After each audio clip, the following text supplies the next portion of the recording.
Hello and welcome to Krishi Jagaran Business powered by Still India. This is Yash Saxena. Let's take a quick look at the top headlines of the day. PM expresses happiness over 60% coverage of tap water connections in villages households. More than 40,700 crore rupees sanctioned under Stand Up India scheme in 7 years. Apple growers protest for fair prices at Jantar Mantar in Delhi. Dairy farmers to benefit from new dairy plants installed to boost UP's milk production. Shiromani Akali Dal chief demands 50,000 rupees per acre compensation for crop damage. Haryana utilizes drones for efficient infrastructure project surveys and crop monitoring. Bihar government plans incentives to boost organic farming for a greener future. Rajasthan plans groundwater conservation and management authority bill for sustainable water use. World Bank's 46.2 million euro boost for Georgian agriculture.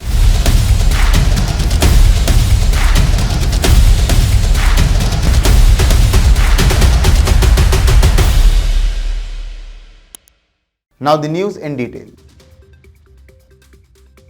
As per a recent tweet by Union Minister of Jal Shakti Gajendra Singh Shekhawat, under Prime Minister Narendra Modi's leadership, 60% of rural families now have access to clean drinking water through taps. More than 1.55 lakh villages, around 25% of total number of villages in India, have reported Har Ghar Jal, which means that every household in these villages have access to safe drinking water through taps on their property. Under the Jal Jeevan Mission, one tap connection is delivered per second from January to March 23. This is an outstanding achievement as approximately 87,000 additional tap water connections were delivered every day on average during the first 3 months of 2023.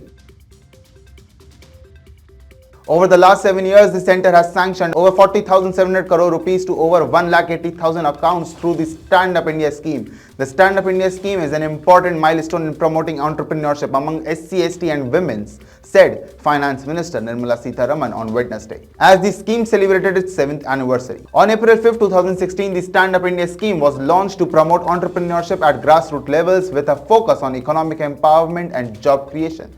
This scheme has been extended until 2025. The scheme was created to address the challenges that SC, ST and women entrepreneurs face when establishing business or greenfield enterprises in manufacturing, services or the trading sector, as well as activities related to agriculture. Through access to loans from bank branches of all scheduled commercial banks, the scheme has created an ecosystem that facilitates and continues to provide a supportive environment for setting up greenfield enterprises, the Finance Minister added. Apple farmers from Jammu and Kashmir, Himachal Pradesh and Uttarakhand protested the central government's horticultural policies at New Delhi's Jantar Mantar on Tuesday. Farmers claimed that these policies allow large agribusiness corporations to make huge profits while growers saw their income decline. Zaroor Ahmed, Secretary of the Apple Farmers Federation of India, stated that farmers are not receiving fair prices for their crops. He stated that while apple growers are divided by state lines, they are united in their efforts to save apple farming in the nation. Protesting farmers submitted a 9-point memorandum outlining their demands, which included the cancellation of eviction orders issued to farmers in Jammu and Kashmir. According to the farmers' body leaders, the Forest Department in Himachal Pradesh has also issued such eviction notices in recent years. Chief Minister Yogi Adityanath reviewed the working of the Animal Husbandry Department to work out ways in which UP's milk production can be enhanced. The state government, with the help of the private sector, is working on setting up new dairy plants in Azamgarh, Prayagraj, Kanpur, Muradabad and Gorakhpur districts. The CM also focused on need to work on breed improvement programs to get a better yield of milk per animal. The CM said e-commerce portal paragdairy.com is proving useful for the online sale of milk, and milk products are being sold through Parag Mitra in urban areas and women self-help groups in rural areas. Sukhbir Singh Badal, the chief of Shiromani Akali Dal, demanded on April 4 that farmers who had their wheat harvest ruined by unexpected rain and hailstorms be compensated immediately. The total loss of the wheat harvest in about half of the state is visible to all. It has also been confirmed by agricultural specialist, Badal said in a statement issued here. What did he have to wait for? Badal inquired. Sukhbir Singh Badal stated that if farmers are treated unfairly, the Shiromani Akali Dal will begin an agitation. He also urged that compensation for farm labourers be increased to 10,000 rupees per acre and that leaseholder losses be considered. He asked that our administration immediately raises with central government the problem of value cuts that farmers thought would be imposed on their wheat production. According to a source, the Haryana government is employing drones to inspect infrastructure projects, monitoring agriculture and horticulture crops, and monitors sensitive regions for security purposes. Drone Imaging and Information Service of Haryana Limited, a government-owned entity, provide the state government with innovative, adaptable and cost-effective drone-based geographical information solutions.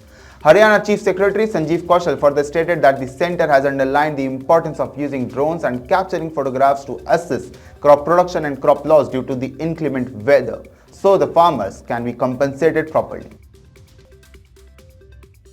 Chemical-free farming is now practiced in 13 districts along the Ganga, and it will be expanded to additional places this year as part of the 4th Agricultural Roadmap, according to Agriculture Minister Kumar Sarvajit. Inspired by farmers' response to organic farming in pilot project regions, Bihar's Agriculture Department has decided to begin a special incentive scheme to popularize the natural form of farming in all 38 districts, according to State Minister.